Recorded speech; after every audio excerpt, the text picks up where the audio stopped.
Hii familia kuna mpaka wa samba wameharibu. Hata wakati wa kwanza ilikuwa mwaka 2002, mwanzo mwezi wa 3. Tulikuwa na sita kama hii. Au vijana wenye tunasosana saa hii walikuja wakakata fence bila hata kutuhusisha. Sisi tunakanga Nairobi. Mabibi ndio wanatupigia simu kwamba fence imewekwa chini. Tukakuja hapa, tukahusisha chief area. Akakuja akakataza akamwambia kitu waache ifuate mkondo wake.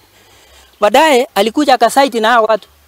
Hata OCS Murkomen ako na evidence.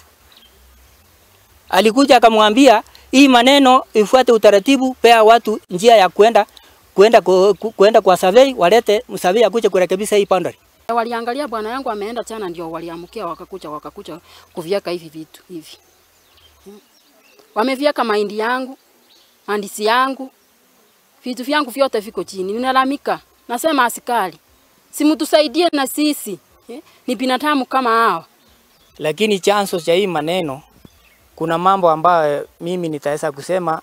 Nilipokea simu ya vitisho, na hii vitisho nilikuja nikarekodi statement kwa police station ya Mosocho. Na hiyo baada ya hiyo kuna mtu alikuja kwa boma yangu kuja kukimbiza bibi yangu na panga, na hata akamchapa panga. Hiyo yote nimeweka kwa police station. Mpaka saa hii nimekuja kusangaa kwamba na hii mambo imefanyika. Nimeona kama hii boma iko katika hatari, na ningeomba katika usaidizi katika serikali kutoka TCI ambaye wakuja hapa wachunguze hii ni nini kinaendelea hapa.